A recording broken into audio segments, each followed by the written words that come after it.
24쪽으로 가겠습니다. 24.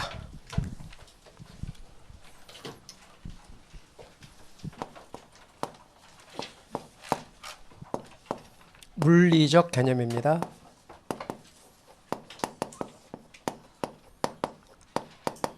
물리적 개념은 어디에 포함되는 편이냐면 기술적 개념 속에 들어갑니다. 기술적 개념은 물리적과 기능적으로 구분합니다.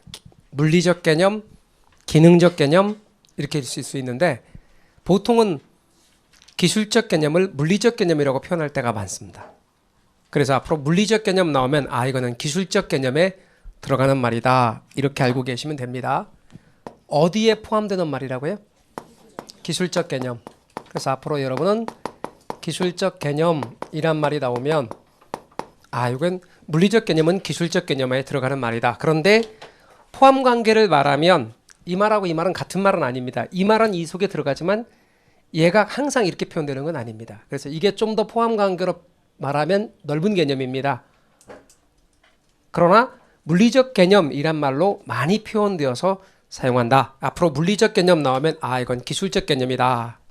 이렇게 이해하시면 되겠습니다.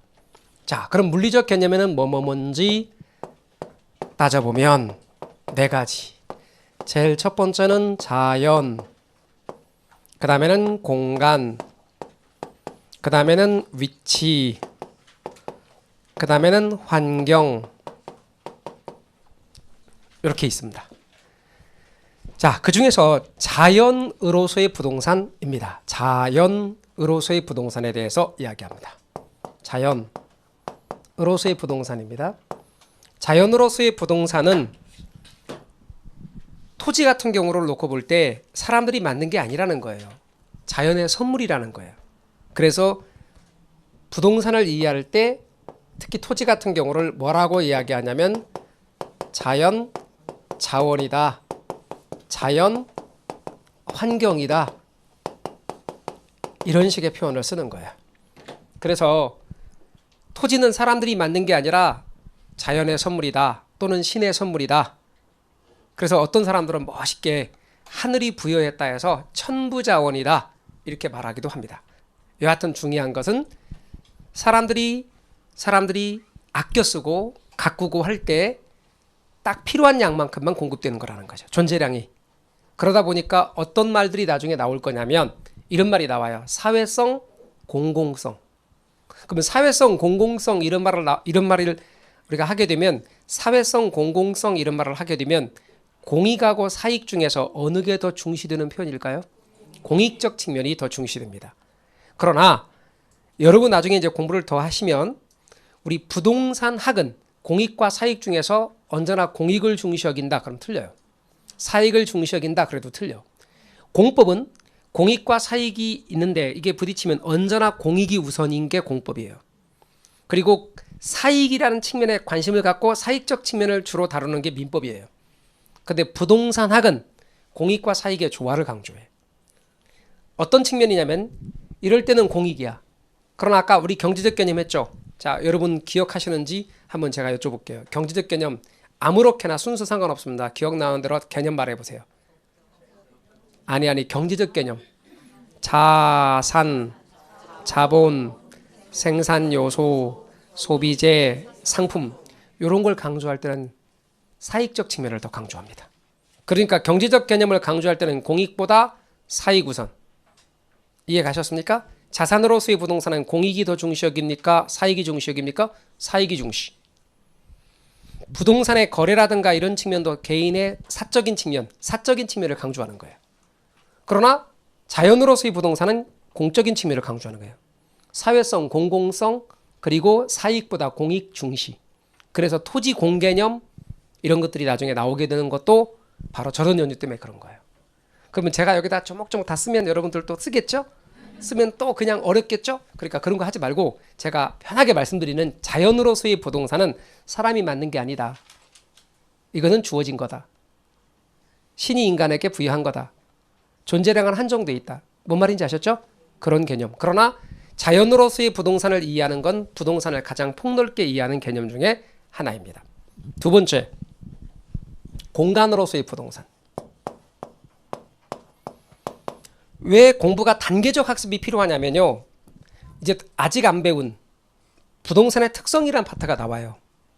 근데 이게 공부가 더 되면 여기다 부동산의 특성 무슨 성하고 연결되어 있는지를 한다고. 그런데 공부가 아직 안 돼 있는 상태에서 아직 안 배운 것과 연결할 수 있겠어요, 없겠어요? 없겠어요. 그러니까 너무 욕심 부리지 마시라고요. 시간이 필요해요. 그리고 계단 올라가듯이 단계적 학습을 하셔야 돼요. 우리의 실력은 항상 계단식으로 뛰어요. 이렇게 실력이 올라가면 슬럼프란 게 안 와요. 어제보다 더 나아진 오늘을 확인할 수만 있다면. 근데 실력은 이렇게 늘질 않아요. 실력은 어떻게 되냐면 계단식으로 늘어요. 이렇게 계단식으로. 근데 만약에 내가 공부를 하고 있는데 실력이 늘지 않은 상태가 이렇게 되잖아요. 그러면 내가 공부를 하고 있는데 계속 그대로인 것 같아. 그러니까 슬럼프란 게 와요. 그 슬럼프가 오고 있는 이 순간도 내 실력이 늘고 있다고 믿으시면 돼요. 그래서 꾸준하게 하시면 어느 순간 점프한 모습을 보게 돼요. 그런데 이걸 포기하시게 되면 한꺼번에 계단을 2개나 3개를 올라가야 되는 일이 발생해요. 그러면 힘들어. 그래서 공부를 나중에 시작하면 마음이 촉박하니까 기초과정 같은 걸 건너뛰고 들어가는 분들이 많아요. 그래서 기본과정부터 공부를 하게 되면 아무래도 버겁고 내용 따라가기 어렵죠. 그래서 차근차근 여러분이 보셔야 된다. 그러니까 지금 제가 부동산의 특성은 여기다 이야기하지 않아요. 왜요? 아직 안 배웠으니까. 그러면 제가 기본 이론 과정에 가면 이제 뒤에 있는 내용들을 조금씩 우리가 다뤘기 때문에 조금씩 언급하고 심화 과정에 가잖아요. 들어가자마자 토지의 특성을 이야기하기 시작해요. 같이 연결하면서. 책 진도수는 나중에 있는데. 이렇게. 문제풀이반에 가면요. 구애 안 받고 막 말해요. 관련된 것들 막 얘기해. 종합해 주는 거야. 시험은 종합적 사고로 요하거든요. 그러니까 우리가 궁극적인 거 거기까지 갈 거거든요. 그러니까 지금은 차근차근 제가 하는 것만큼만 절대 저를 앞서가지 마시고 차근차근만. 아셨죠? 자, 그럼 이제 공간으로서의 부동산 얘기해 볼게요. 공간입니다. 이렇게 공간 개념을 이야기하기 위해서 지구의 단면을 자르는 거예요. 여기가 지구의 중심이라고 하고 지구의 중심이라고 가정을 하고 이렇게 땅 표면인데 그 중에서 요만큼의 땅을 한번 생각해 보자고요. 이 땅의 경우를 단면을 잘랐다고 가정해 봐요. 그럼 이게 땅 표면이에요. 땅 표면을 한자어로 표현하면 지표라 그러죠. 맞아요? 지표. 그럼 여기는 지하, 여기는 공중 그래요. 지상 그러지 않고 공중 그래. 땅 위가 지상이고 여기는 공중, 여기는 지하, 여기는 지표. 그런데 이 지표를 가리키는 말이 공간이란 용어로 쓰는데 지표 공간 그러지 않고 뭐라고 표현하냐면 얘를 수평 공간 그래요. 뭐라고 한다고요? 수평 공간, 지표를 가리키는 말이에요. 그러면 지하를 일컬어서는 지하 공간 내지는 지중 공간 그래요. 지중 공간이 지하 공간과 똑같은 말이에요. 지하 공간, 지중 공간. 지중 공간이란 말을 훨씬 더 많이 써서 제가 위에 썼지만 지하 공간이란 말도 많이 써요. 그러면 여러분의 눈썰미 테스팅. 자, 여기는 무슨 공간일까요? 공중 공간 갖다 붙이면 되는 거예요. 공중 공간이라고 불러요. 요렇게를 싸잡아서 그렇죠. 입체 공간이라고 합니다. 뭐라고 한다고요? 입체 공간이라고 해요. 입체 공간이라고 말합니다. 그래서 여러분께서는 수평 공간, 지중 공간, 공중 공간 합쳐서 입체 공간 전체를 일컬어 3차원 공간이라고도 해요. 3차원 공간이라고 해요. 그런데 여러분, 갑이란 사람이 이 땅을 만약에 샀다고 하면 갑의 권리가 이 땅에 미치겠죠.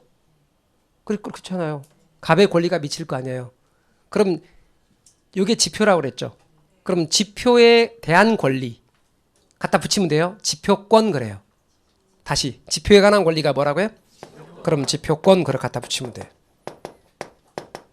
그럼 지하에 대한 권리 그렇죠. 지하권 그러면 돼. 지하권 잘하셨으니까 그럼 공중에 관한 권리 공중권 그래요. 공중권 공중권 이렇게 말합니다. 용어를 여러분이 알아두십시오. 다시 땅 표면이 무슨 공간? 수평 공간.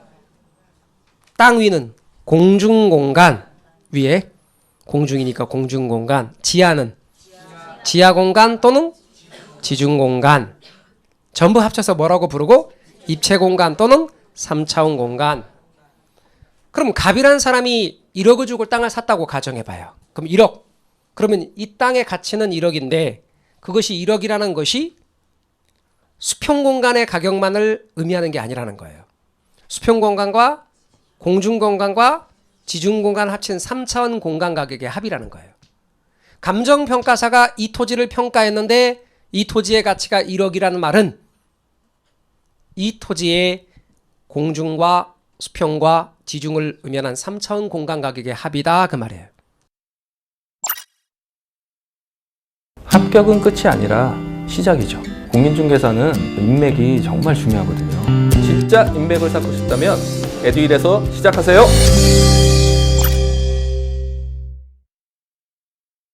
이해 가셨죠? 부동산 활동은 3차원 공간 활동이에요.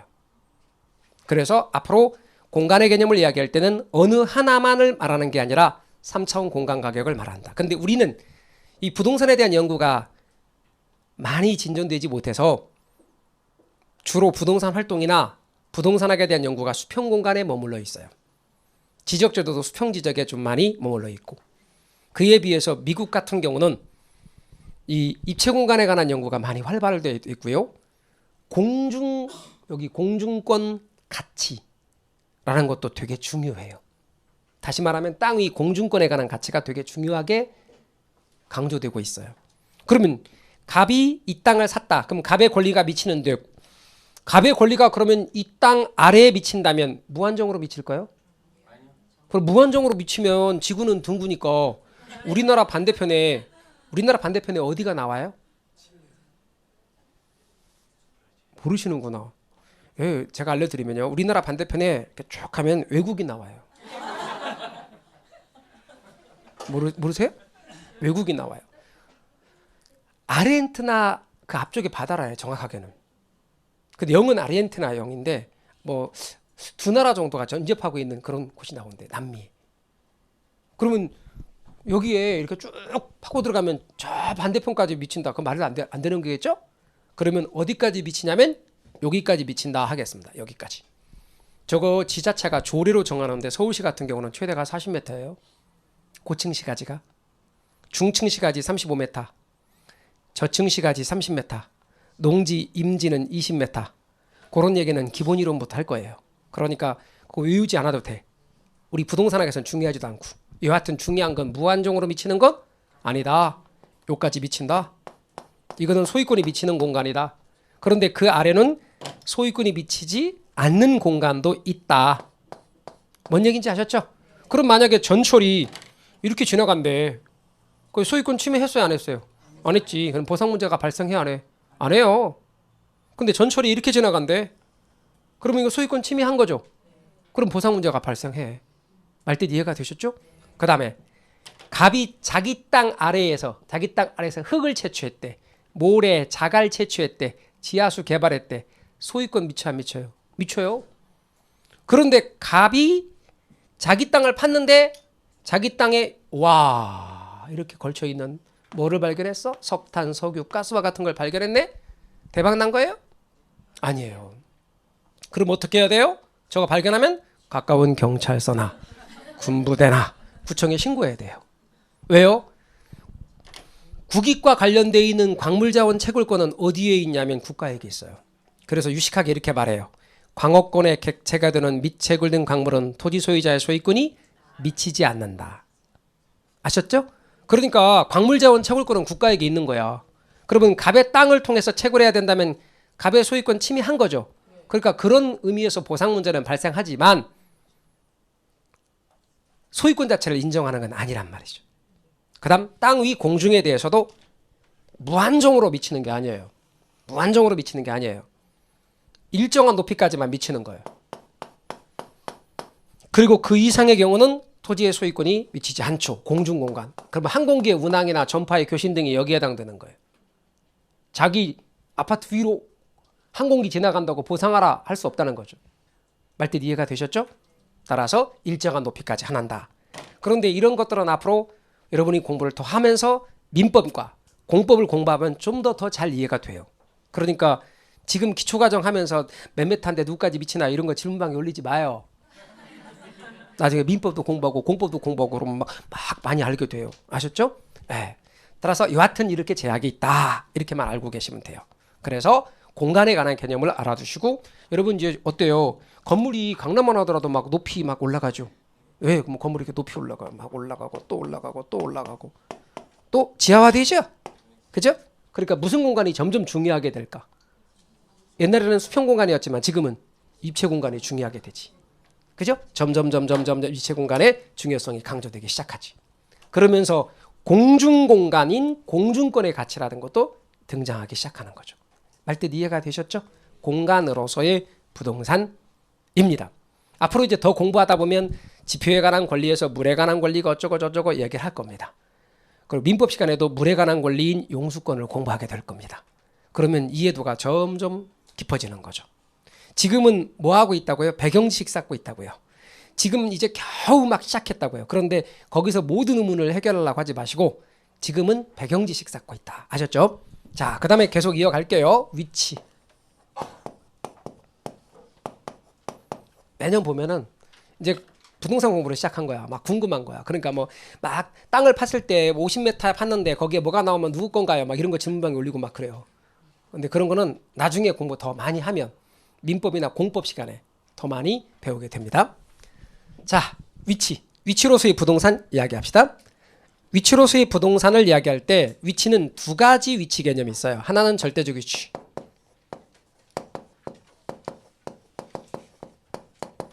또 하나는 상대적 위치. 절대적 위치라는 개념과 상대적 위치라는 개념이 있어요. 절대적 위치는 뭐고 상대적 위치는 뭐냐? 요거에 대해서 이야기를 해보겠습니다. 여러분 학원에 여기 탁 오실 때 처음에 우리 강남학원에 탁 오실 때 위치 질문하겠죠. 거기 학원 어디에 있어요? 이렇게 물어봐요. 자, 그러면 뭐라고 안내해요? 주소 얘기해 준다고요? 지하철역 몇 번 출구? 1번 출구 나와서 세무서 옆에 뭐 이런 말 안 하나요? 역삼세무서 지나서 이렇게. 그러니까 여기에 이제 건물이 있습니다. 이 건물은 땅에 부탁되어 있죠. 그죠? 땅은 이동하지 않죠. 이동하지 않으니까 내일 올 때도 물어보지 않아도 되죠. 내일도 그대로 있겠죠. 그건 절대적 위치. 그래서 역삼세무서 지나서 이랬는데 역삼세무서가 이사가 버렸대. 그러면 상대적 위치 역삼세무서 지나서 그 말은 바뀌어지는 거죠. 옛날에 어른들은 강남에서 약속을 하면 어디서 만나 그랬게요? 뉴욕역 앞에서 만나 그랬거든요. 그 뉴욕자가 없어졌죠. 그러니까 상대적 위치는 바뀔 수 있는 거예요. 절대적 위치는 안 바뀌어. 이해 가십니까? 자, 제 말 뜻을 이해를 못하는 분을 위해서 다시 한번 말씀드립니다. 자, 우리 강의실에 우리 기초과정이지만 열심히 하시는 분들이 많아서 이렇게 꽉 찼는데 이게 책걸상이 움직이지 않고 그대로 있다고 합시다. 오늘. 그러면 몇 분단 몇 번째 줄이 있겠죠.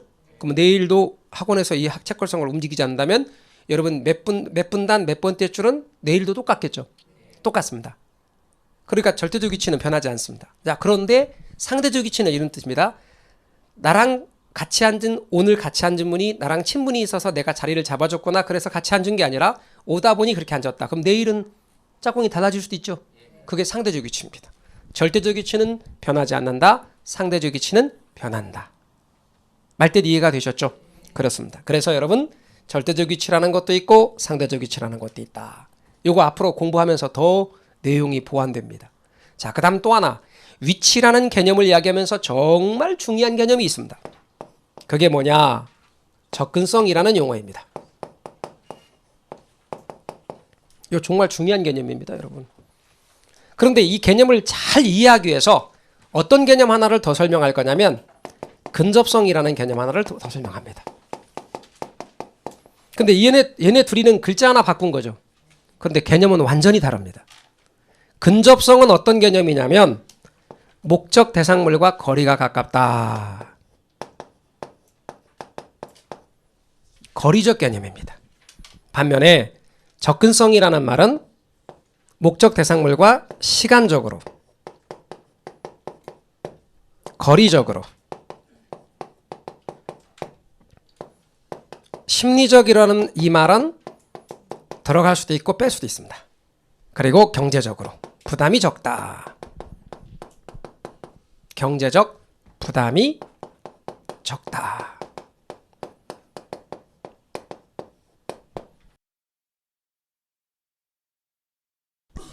이런 개념입니다.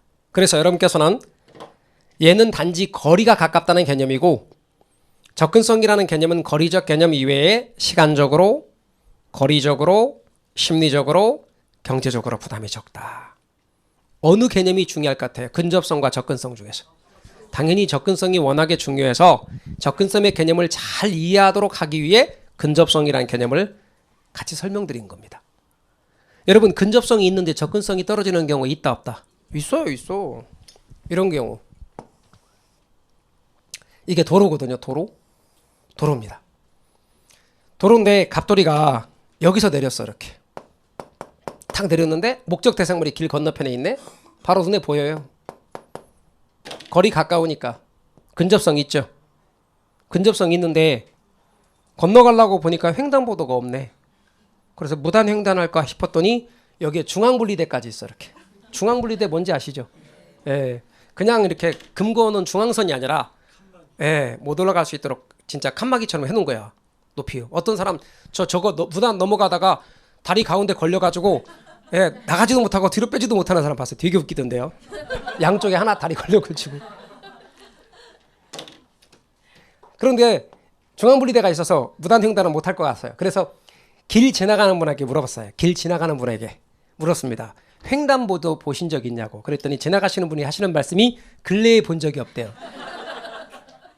그래서 할 수 없이 횡단보도 찾아서 돌아왔어. 20분 걸렸대.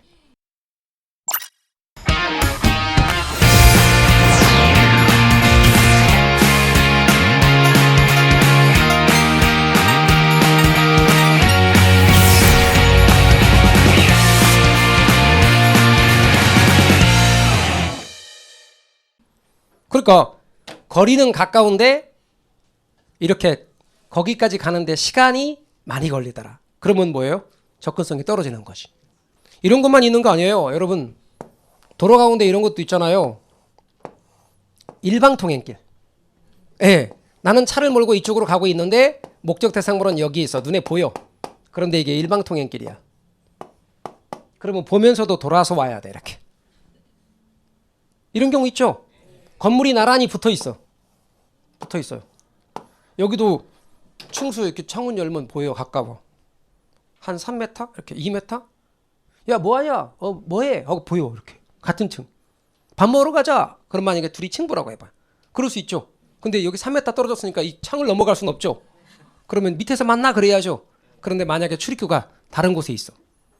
그러면 여기서 바로 눈에 보이는 3m 떨어져 있는 그 친구 만나려면 좀 이따가 내려갔다가 만났더니 15분 걸렸대. 그럴 수 있잖아요. 출입구가 반대편에 있어. 그럴 수 있습니다. 따라서 중요한 거는 근접성이다, 접근성이다. 접근성이 중요해요. 접근성이 중요합니다. 그러면 제가 이제 이 말을 가지고 이렇게 정리해 보겠습니다. 접근성이 좋을수록 부동산의 입지 조건은 양호하고 부동산의 가치는 높다. OX. O입니다. O. 천천히 다시 하겠습니다. 접근성이 좋으면 좋을수록 부동산의 입지 조건은 양호하고 부동산의 가치는 항상 높다. 얘는 X입니다. 뭐 때문에? 항상이란 말을 썼군요. 여러분, 우리 객관식 시험에서 항상이란 말 쓸 수 있게요, 없게요? 있습니다. 항상, 반드시, 언제나, 꼭 이런 말 쓸 수 있습니다. 그럼 어떤 때는 항상이란 말 썼는데 맞고 어떤 때는 틀리고 그러면 우리가 어떻게 답할 것인가? 여러분, 단 한 개라도 예외가 있으면 항상이란 말 쓸 수 있게 없게요? 없습니다. 그러나 예외가 없으면 항상이란 말 쓸 수 있습니다. 접근성에는 예외가 있게요, 없게요? 있습니다. 접근성의 원칙. 접근성이 좋으면 좋을수록 부동산의 입지 조건은 양호하고 부동산의 가치는 높다. 원칙. 그런데 예외 있습니다. 예외를 말해 볼까요? 갑돌이네 집이 여기 있습니다. 그런데 목적 대상물과 갑돌이네 집이 딱 붙어 있습니다. 그러면 거리가 가깝죠. 시간도 얼마 안 걸리겠죠. 경제적 부담도 없죠. 뭐 딱 붙어 있으니까 심리적 부담도 없겠네. 여기가 가스탱크야. 갑돌이네 집 어떻게 될까? 떨어지겠죠? 네. 아니면 쓰레기 소각장, 화장터, 핵 폐기물 보관 장소. 따라서 여러분 접근성과 관련해서 위험 혐오 시설은 접근성이 좋아도 오히려 값어치가 떨어지는 겁니다. 그러니까 예외 있다 없다? 있다. 또 다른 예외 얘기해 볼까요? 여러분 갑돌이네 집이 있고 갑돌이네 집 적당한 거리에 시장이 있다면 시장은 편익시설이니까 갑돌이네 집값은 올라가겠죠. 편익시설이 근처에 있으므로. 맞습니까? 그런데 적당한 거리에 있으면 그러한데 이게 너무나 가까운 나머지 갑돌이네 집이 시장 안에 있네. 그래 문만 열면 매일같이 살아 그래. 갑돌이네 집값은 어떻게 되죠? 떨어지겠죠. 용도에 맞지 아니하기 때문에. 용도에 맞지 않는 경우는 편익시설이라 할지라도 값어치가 낮게 평가될 수 있다. 예외 있는 거죠. 이렇게 예외가 있다면 항상이란 말씀은 돼야 안 돼요? 안 돼요. 그러나 어떤 것이 그 자체가 정의거나 개념이어서 예외가 없는 거라면 항상이란 말 쓸 수 있어요? 이해 가셨죠? 또 하나 포함관계에서도 쓸 수 있어요. 무슨 말인고 하면 이게 A고 이게 B라고 하면 A가 범위가 넓은 거예요? B의 범위가 넓은 거예요? B의 범위가 넓은 거죠. 그럼 제가 문장을 만듭니다. A는 항상 B다. 그럼 맞아요? 틀려요? 맞아요. 포함관계니까 A는 항상 B다. 이러면 맞아요. 그럼 제가 앞으로 우리가 공부할 거 기초과정에서 안 해요. 기초과정에서 안 하고 기본에서 조금 하지만 심화 때 본격적으로 하는 걸 미리 땡겨 말해보면 이런 게 있어요. 이런 게 우리 공부에서 여기는 완전 경쟁 시장, 여기는 할당 효율적 시장. 자, 그러면 그런 게 있다고 치고 제가 말해보면 완전 경쟁 시장은 항상 할당 효율적 시장이다. 맞아요? 틀려요? 맞는 거지. 그런 문장이 있다면. 이해가셨습니까? 그러니까 이제 우리는 객관식 답하는 훈련을 해야 되는 거예요. 우리 객관식 시험이잖아요. 예? 간혹가다 말이죠. 이런 분을 하시는 분이 있어요. 공부를 안 하셔놓고 나중에 가서 내 생각에는요 그러시는데 내 생각이 뭐가 그렇게 중요해요. 객관식 시험에서 내 생각에는 하지 마요. 시험에 묻는 걸 답해야 돼요. 그리고 묻는 걸 답할 때는요 언제나 한 번 답을 했잖아요. 그럼 다음번에 똑같은 논리를 물을 때도 똑같이 답해야 돼요. 한 번은 이랬다가 한 번은 이랬다가 그러면 답을 맞췄다 틀렸다 그렇게 돼요.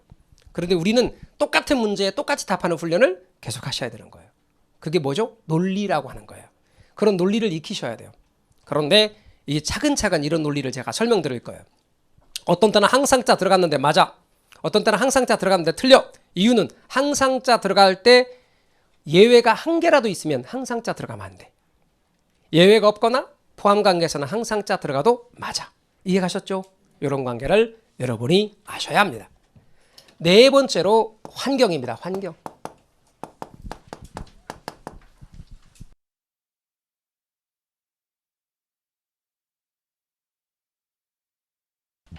여러분 환경으로서의 부동산을 이야기하는데요. 여기서 환경으로서의 부동산이란 주변 환경을 말하는 거예요. 부동산은 주위 환경에 영향을 받아요. 그러니까 예를 들면 어떤 주택이 이렇게 있거든요. 근데 얘가 고가주택가에 있는지 저가주택가에 있는지 따라 달라요.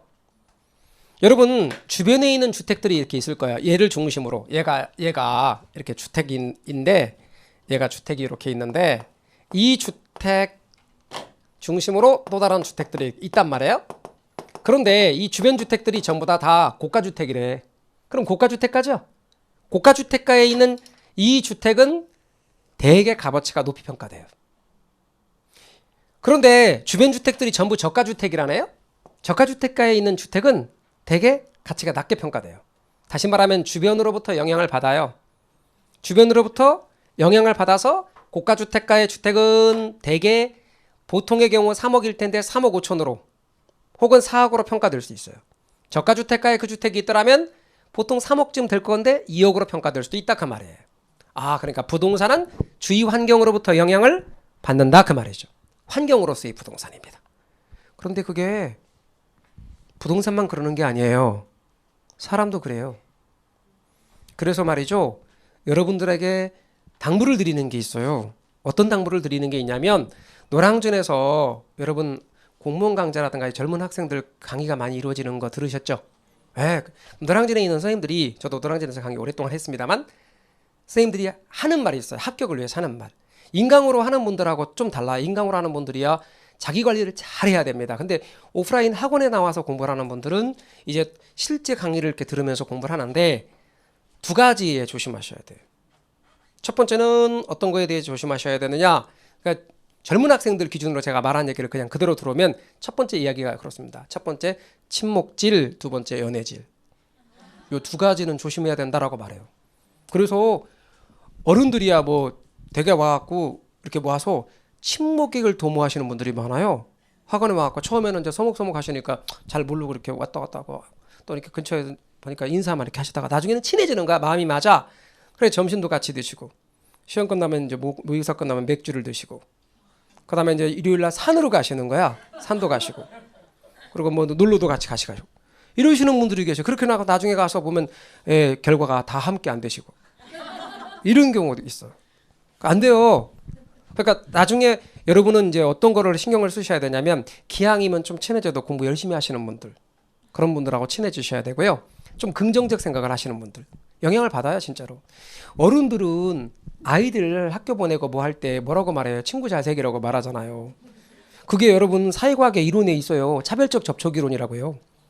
동물들도요. 누구하고 접촉하냐에 따라서 달라지거든요. 사람도 똑같아요. 차별적 접촉 이론, 상호작용론이라 그래요. 영향 주고 받아요. 아무래도 긍정적인 사람들과 친해지면 긍정적인 생각하게 돼 있어요. 열심히 하시는 분하고 친해지면 자극받아요. 그게 되게 중요하거든요. 그러니까 여러분 기왕이면 여러분들끼리도 옆에 있는 분들하고도 이렇게 긍정적 영향을 주고받으시려고 노력하시고요. 혹시 이제 학원 다니다 보면은 또 이렇게 친해지다 보니까 처음에 조금 잘 몰랐을 때는 긴장도 하고 조심을 하니까 괜찮은데 이게 좀 친해지다 보면은 사소한 것 때문에 다투고 옆에서 이렇게 지켜보면 애들하고 똑같아요. 막 다투고 막 그러시는 분도 있어요. 삐져갖고 말도 안 하고 막 그렇게 그러지 마시고 옆 사람들을 우리는 절대평가예요? 상대평가예요? 절대평가예요. 남을 누르고 내가 합격하는 게 아니에요. 같이 합격할 수 있어요. 옆에 있는 분들 다 돈 벌어다 줄 사람들일지도 몰라요. 동료예요. 같이 나란히 합격자 모임에 갈 수 있어요. 서로 긍정적 영향을 주고받으시는 게 좋아요.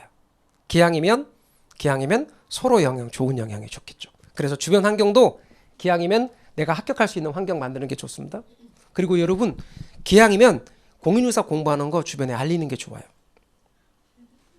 어떤 분들 비밀로 하시는 분들이 계셔요. 혹시 떨어질 걸 대비해서 그래서 친구들한테 비밀로 하시고 가족 친지들한테 비밀로 하시는 분들이 계시는데 그거 탄론하는데 얼마 안 걸려요. 규칙적으로 모임 안 나가시고 나 뭐 좀 준비하는 거 있어 그러면 어느 날 갑자기 그럴지 몰라요. 너 공인중개사 준비하지? 다 알아요. 다 알아.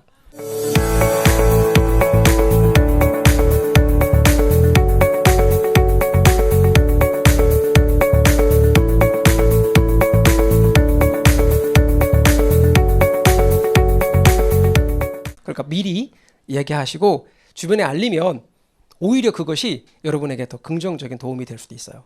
그래서 공부하는 환경을 좀 만드는 것도 중요하다.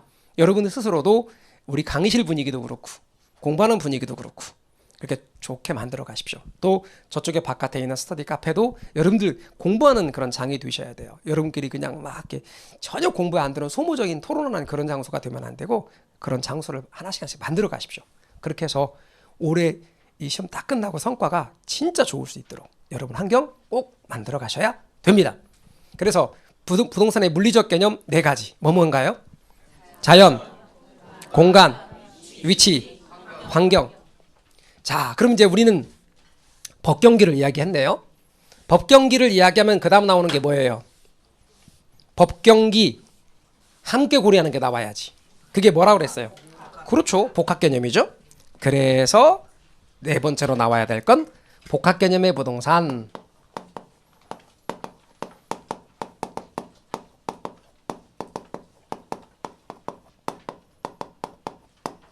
여러분 이 복합 개념의 부동산은 아까도 제가 말씀드리기를 부동산을 고려할 때 법률적 측면과 경제적 측면과 기술적 측면을 함께 고려하는 것. 그중에 법률적, 경제적 이 두 가지가 유형이라 그랬어요? 무형이라 그랬어요? 무형적 측면. 기술적 측면은 유형적 측면. 유무형의 법 경기를 함께 고려하는 것. 이것을 뭐라고 하냐면 복합 개념의 부동산이라고 한다는 것이죠. 자, 그 다음에 또 하나 우리 잘 헷갈리게 하는 것 또 하나 있어요. 자, 여러분 아까 제가 이렇게 말했죠? 우리 민법에서는 토지와 건물이 이렇게 함께 있을 때 토지 따로 건물 따로가 각각의 독립된 부동산이라고 그랬죠. 그래서 우리 민법은 토지 따로 이렇게 건물 따로 독립된 부동산이었습니다. 그런데 미국에서는 토지와 건물 함께 하나의 부동산이었죠. 그런데 이게 사실 우리나라에서조차도 나 어제 집 샀다? 갑돌이가 말하는 거예요. 나 어제 집 샀다? 그 말은 요것만 샀다? 그 뜻이에요? 아니죠. 보통 이렇게 사는 거죠. 나 어제 집 샀다? 그 말은 집만 샀다? 땅은 나중에 살 거다? 그게 아니라 이렇게 샀다? 그러니까 공인중개사무소에 손님이 왔을 때 어떻게 오셨나요? 그랬더니 집 사러 왔어요. 그럴 때 보통 대부분의 경우는 토지 건물 함께 하나의 부동산 이렇게 거래가 될 때가 많다란 말이죠. 그래서 아까 토지 따로 건물 따로 독립된 부동산과 구분하기 위해서 김용진 교수님은 토지 건물 함께 하나의 부동산을 이렇게 붙였어요. 제가 함께가 우리말로 뭐라고 그랬어요? 함께가 복합이라고 그랬잖아요. 따라서 복합부동산이라고 붙였어요. 그러면 이걸 여러분이 신경 쓰지 않으시면 복합부동산하고 복합개념의 부동산하고 헷갈릴 수 있겠죠? 자, 복합개념의 부동산은 뭐다? 부동산을 따질 때 법경기를 함께 고려하는 것.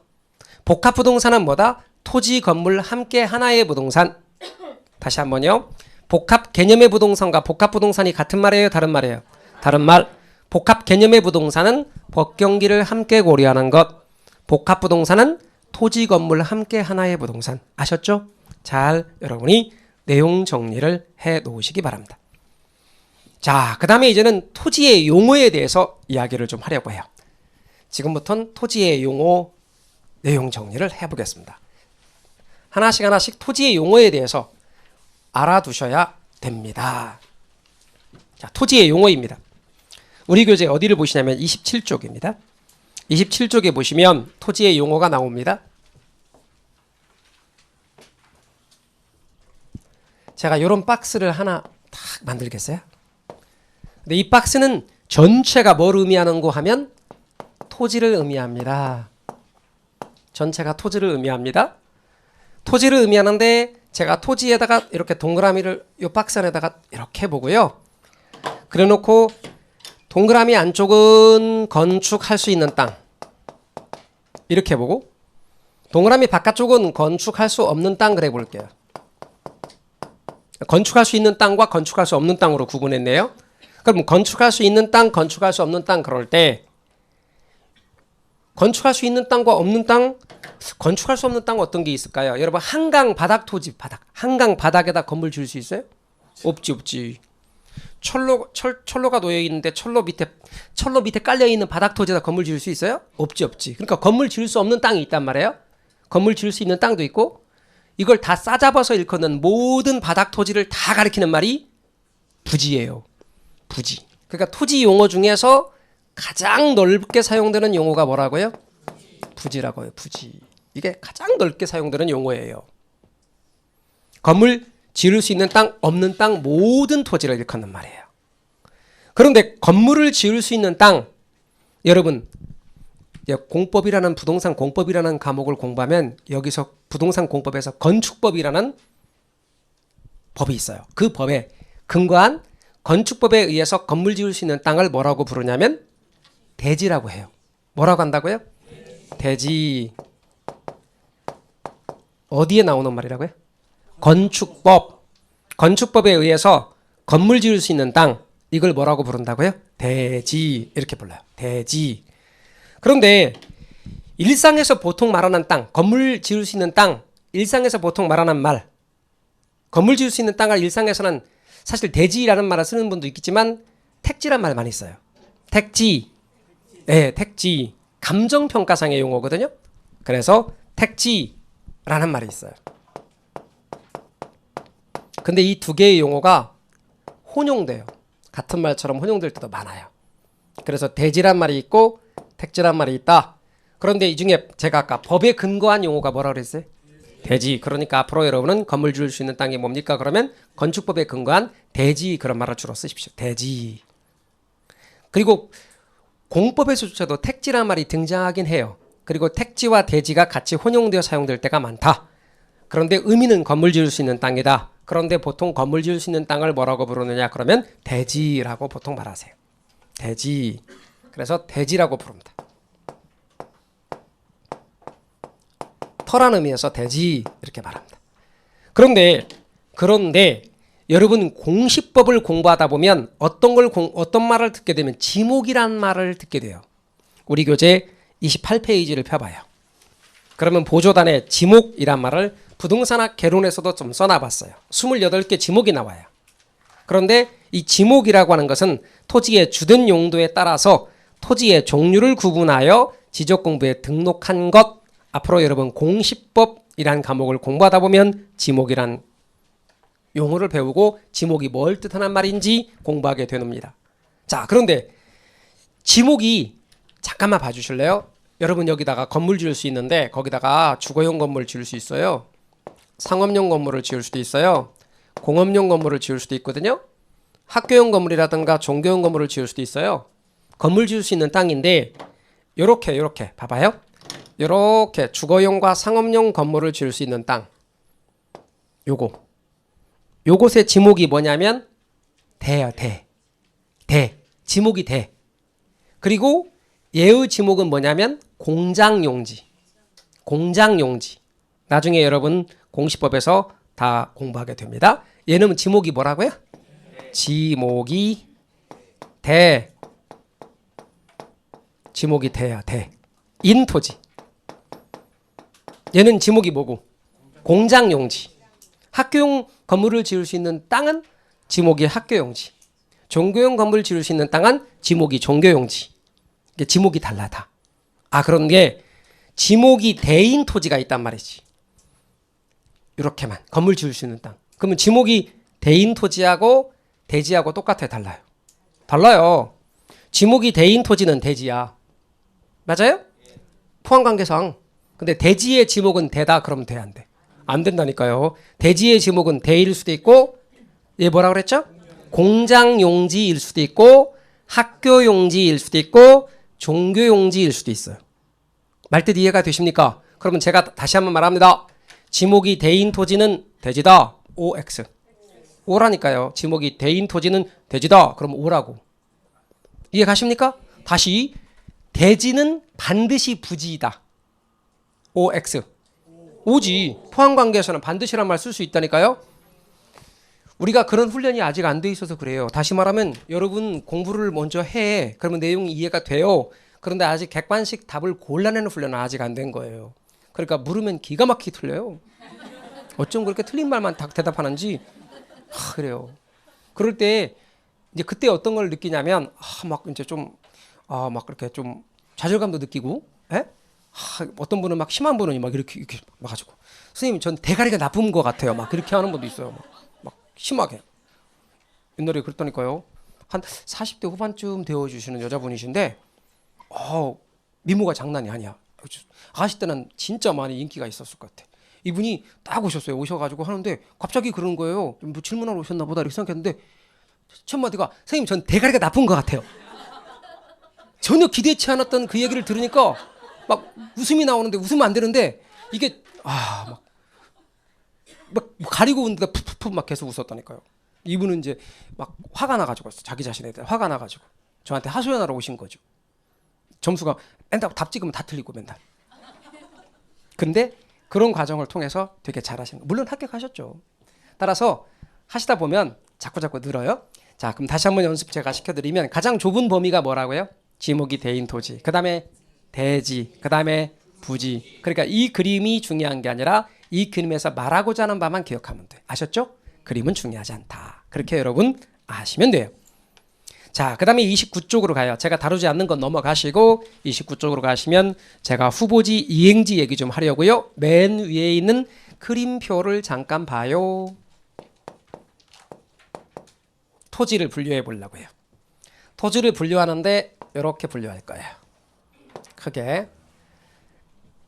여러분 택지가 뭐라고 그랬어요? 건물 지을 수 있는 땅이죠? 그럼 택지로 구성된 지역은 택지 지역이에요. 그럼 농사 지을 수 있는 땅은 뭐라고 해요? 그렇죠. 농지지, 농지. 그럼 농사 지을 수 있는 땅으로 구성되어 있는 지역은 농지 지역이겠지. 산 같은 걸 뭐라 그래? 그렇죠. 임지죠. 임지.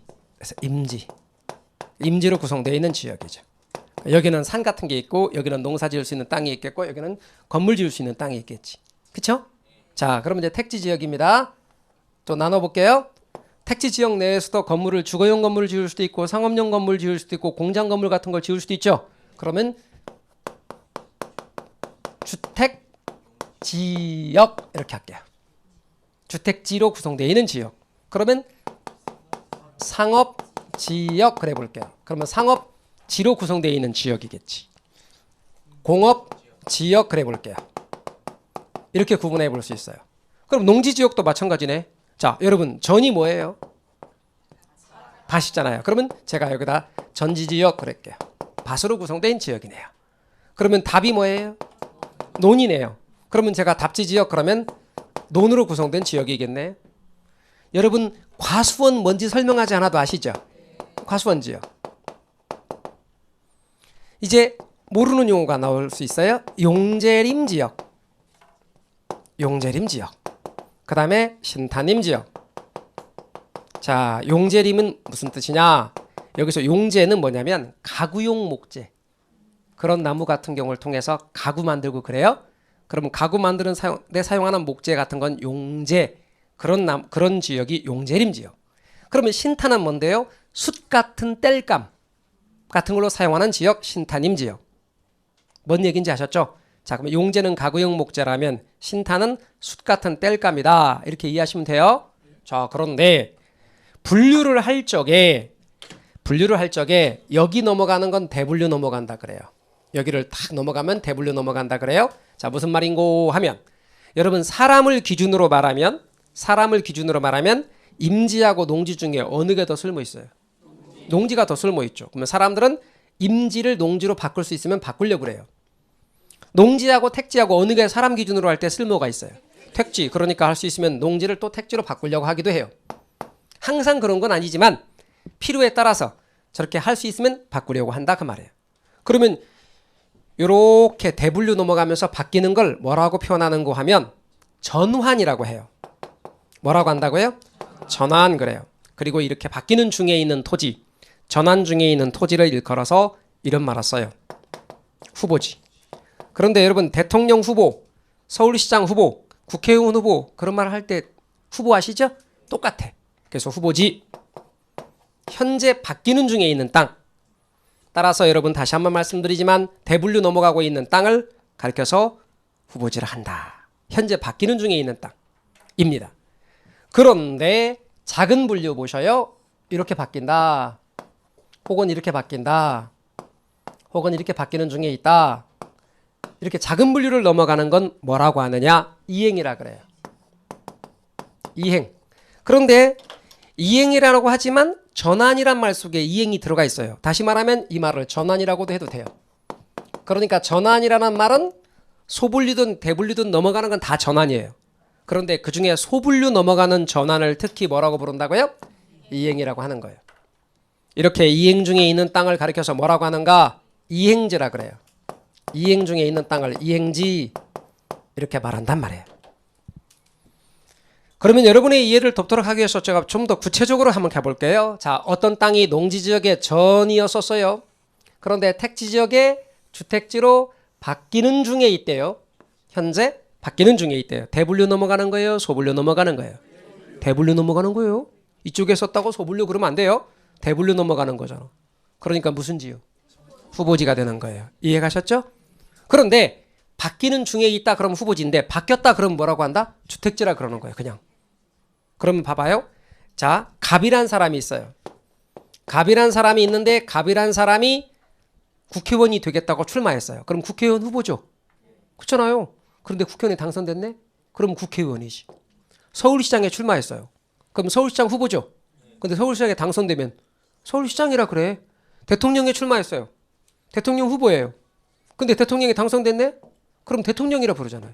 그러듯이 현재 바뀌는 중에 있을 때만 후보지 이행제란 말을 쓰는 거예요. 바뀌어 버리면 바뀐 후의 용도를 따라 붙이는 거예요. 앞으로 후보지나 이행지는 바뀌는 중에일 때 쓰는 말이다. 바뀌어 버리면 바뀐 후의 용도를 따라 붙인다. 말뜻 이해가 되셨죠? 그렇게 알아두시면 돼요. 그래서 후보지, 이행지 용어를 잘 알아두시면 되겠습니다. 다만 얘는 이렇게 왔다 갔다 바뀔 수 있어요. 근데 얘는 이 방향으로 주로 바뀌지 반대 방향으로 바뀌는 경우는 없어요. 여러분 택지로 농진 땅이 택지로 가서 아파트 지었네. 3,000세대 짓고 나니까 쌀이었을 때가 좋아. 그래갖고 아파트 헐고 다시 쌀 해요? 아니죠? 농사 짓는 쪽으로 가기가 어렵죠. 이 방향으로 보통 가죠. 그래서 대분류 넘어가는 전환의 경우는 전환의 방향이 주로 이 방향이다. 그러나 소분류의 이행은 여기나 혹은 여기도 마찬가지예요. 이렇게 왔다 갔다 갈 수 있다. 우리는 이것을 뭐라고 한다? 이행이라 하고 이행지 아시겠죠? 용어에 대해서 잘 알아두시면 좋겠습니다. 이어지는 맹지하고 대지 이야기는 우리 쉬었다가 계속해서 토지 용어 이야기하도록 하겠습니다. 쉬었다 하시죠. 그런데 말입니다. 에듀윌에선 이 모든 혜택의 유료 회원 수강료를 돌려받을 수도 있다는 사실 알고 계셨습니까?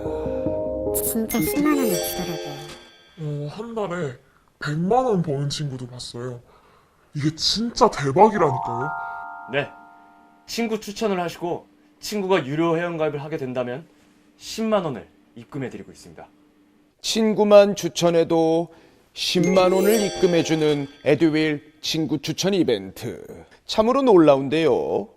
그리고 이 모든 혜택들을 많은 수강생들이 동행해 주길 진심으로 부탁드립니다.